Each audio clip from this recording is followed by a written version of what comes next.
Sesungguhnya mahar itu lebih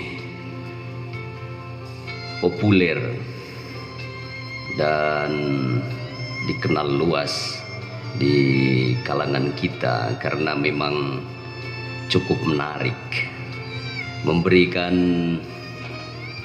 asumsi dan juga imajinasi yang indah.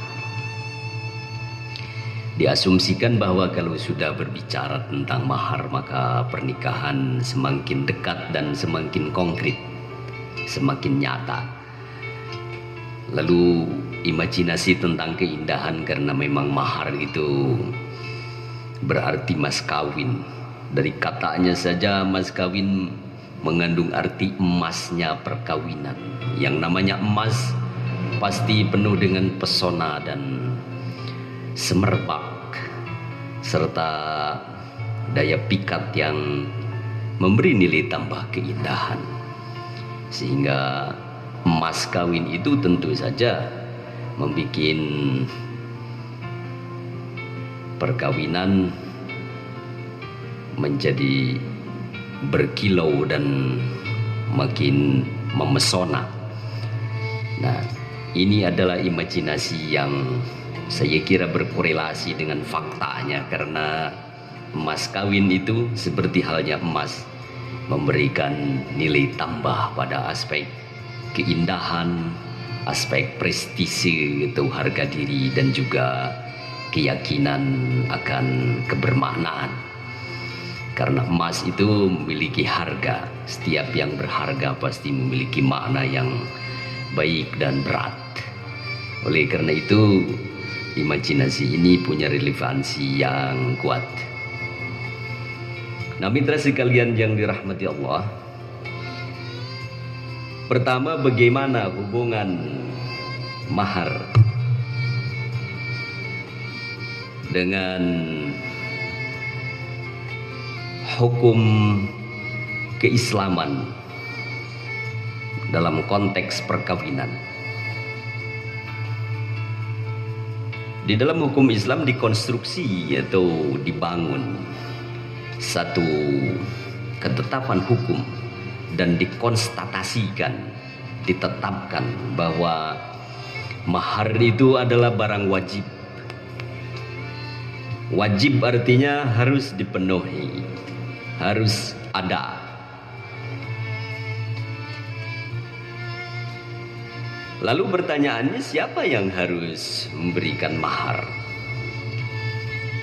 Di dalam hukum Islam ditetapkan bahwa yang wajib mengeluarkan mahar itu adalah pihak laki, calon suami. Dia punya kewajiban untuk memberikan mahar atau mas kawin.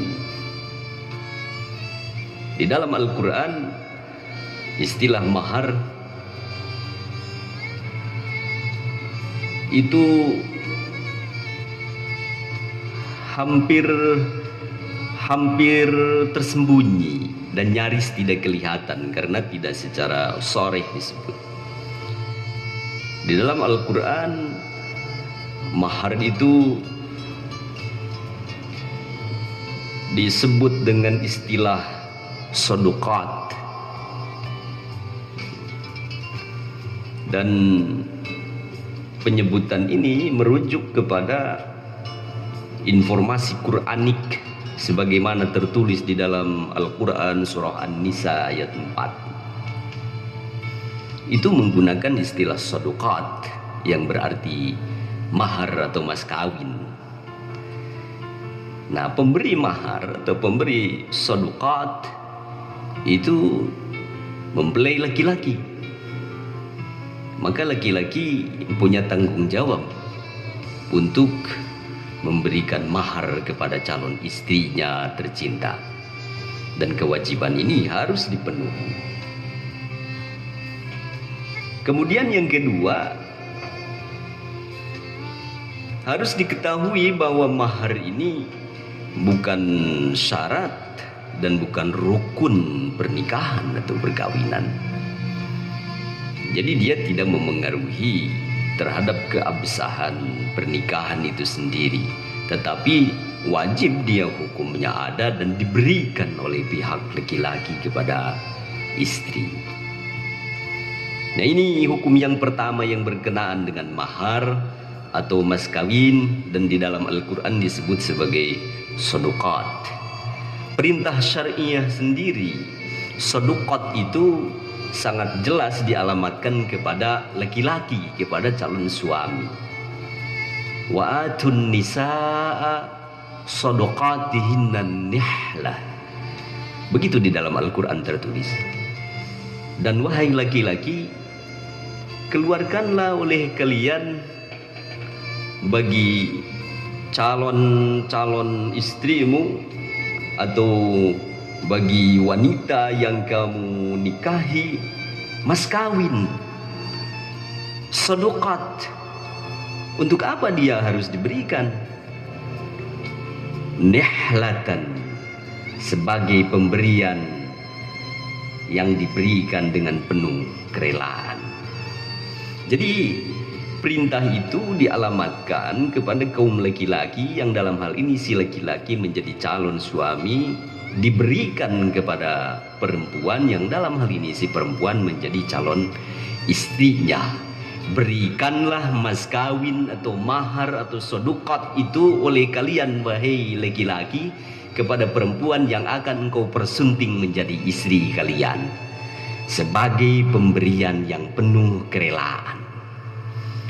Nah, karena bahasanya adalah sebuah pemberian yang diberikan dengan penuh kerelaan, nihlah, maka para ulama, khususnya para ulama ahli hukum Islam, para fuqaha, melihat dan kemudian melakukan simpulan bahwa pemberian itu harus diberikan.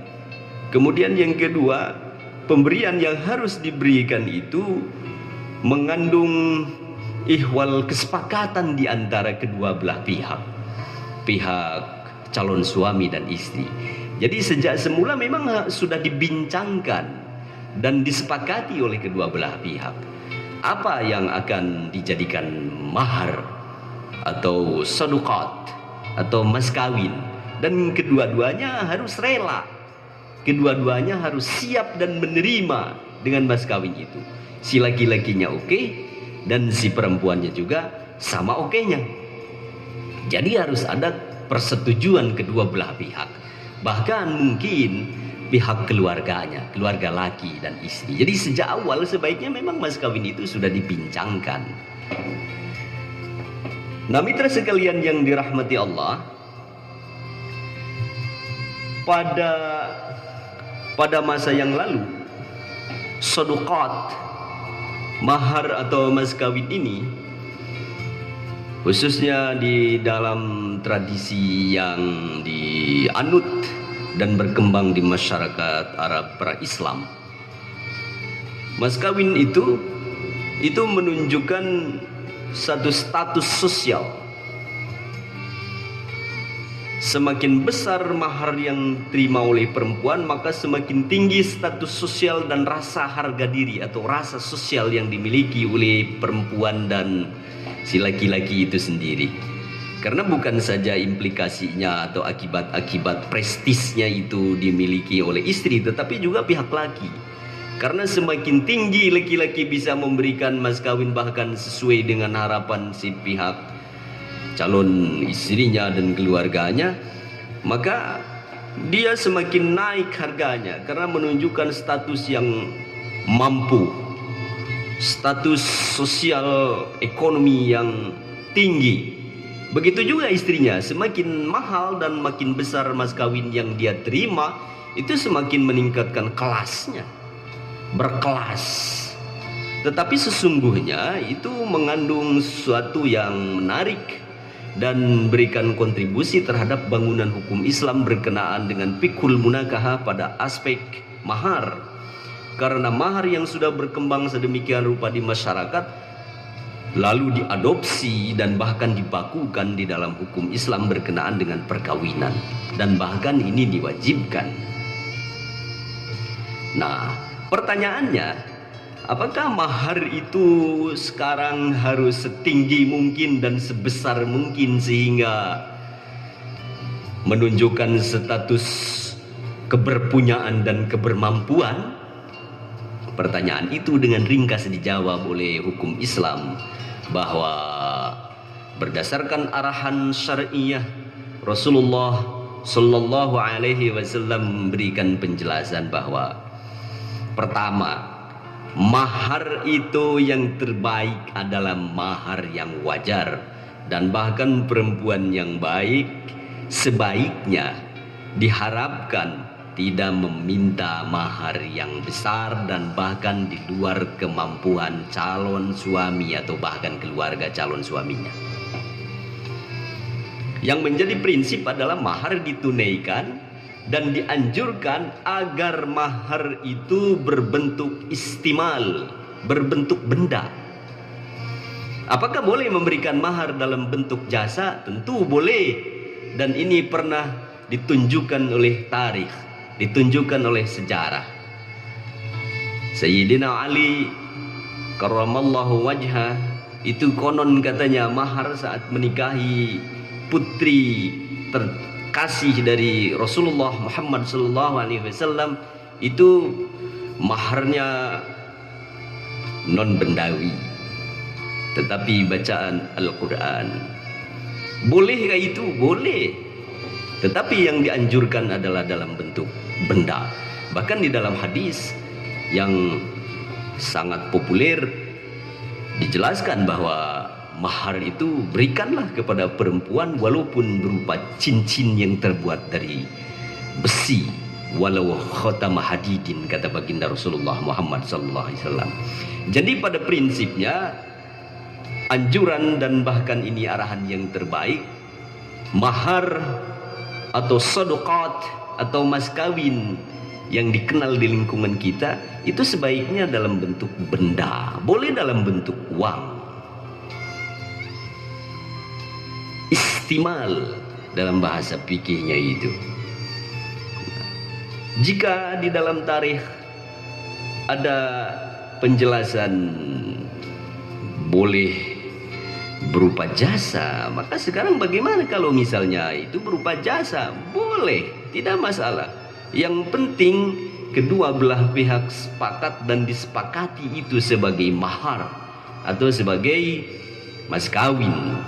Misalnya dengan jasa menggendong, dengan jasa membelajarkan satu pengetahuan atau melatihkan satu keterampilan atau dengan bentuk lainnya, boleh itu, tidak ada masalah. Yang jelas mahar harus diberikan. Nah, mitra sekalian yang dirahmati Allah dan para pemirsa yang budiman, pertanyaan yang keempat, apakah mahar itu dibayarkan secara tunai ataukah dibayarkan secara tangguh? Di dalam hukum Islam, cara pembayarannya bisa dilakukan secara tunai pada saat itu, pada saat ijab qabul dilakukan, pada saat akad dilaksanakan di majelis, atau bisa ditangguhkan sampai dengan waktu yang ditentukan. Nah, waktunya harus ditentukan kalau tangguh itu. Berapa lamakah setelah akad? Apakah akan dibayar 1 pekan, dibayar 1 bulan, atau dibayar 1 tahun ke depan? Yang penting kedua belah pihak sepakat, khususnya dari pihak istri. Nah, jadi bisa muajjalah, bisa muajjalah. Kalau muajjal itu bersifat segera, hal. Sedangkan kalau muajjal itu ditangguhkan untuk waktu yang lama, ada temponya. Karena apa? Karena misalnya pihak calon mempelai laki dan keluarganya belum punya untuk membayar mas kawin yang besar, tapi disepakati untuk bayar mas kawin itu, hanya saat ini belum bisa diberikan karena satu dan lain hal sebagai alasannya, itu boleh itu. Tinggal disebut nanti pada saat ijab dan qabul bahwa mas kawinnya ditangguhkan, muajjal pakai hamzah. Nah, kalau muajjal itu disegerakan, dibayar pada saat itu, yad dan biyadin, dibayar kontan, dibayar tunai atau halan gitu.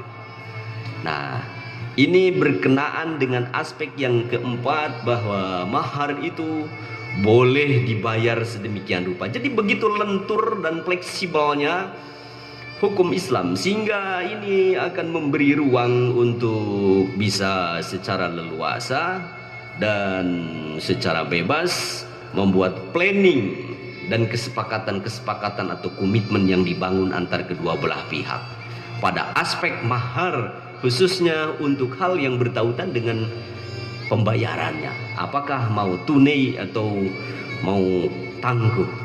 Nah, mitra sekalian yang dirahmati Allah dan para pemirsa yang budiman, yang sama-sama hadir di majelis mubahasah yang difasilitasi oleh Radio Pitaloka FM.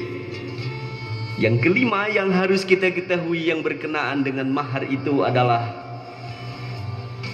bahwa mahar ternyata ada juga pengecualian hukumnya. Mahar ada pengecualian hukumnya pada kasus-kasus tertentu yang menimpa bila mana pernikahannya tidak mulus dan kemudian terjadi pembatalan. Nikah sudah terlaksana, mahar sudah diberikan, tapi kemudian ada halangan yang menyebabkan kedua belah pihak karena alasan-alasan yang prinsipal lalu tidak bisa menyatu, sehingga kedua belah pihak lalu terpaksa bercerai. Misalnya, nah, perceraian yang dilakukan oleh kedua belah pihak itu bila mana qabla dukhul, sebelum ada hubungan suami istri, persetubuhan, mohon maaf, atau jima' di dalam bahasa hukumnya, atau al-wat'u, maka mahar itu bisa dibagi dua, dikembalikan setengahnya, boleh.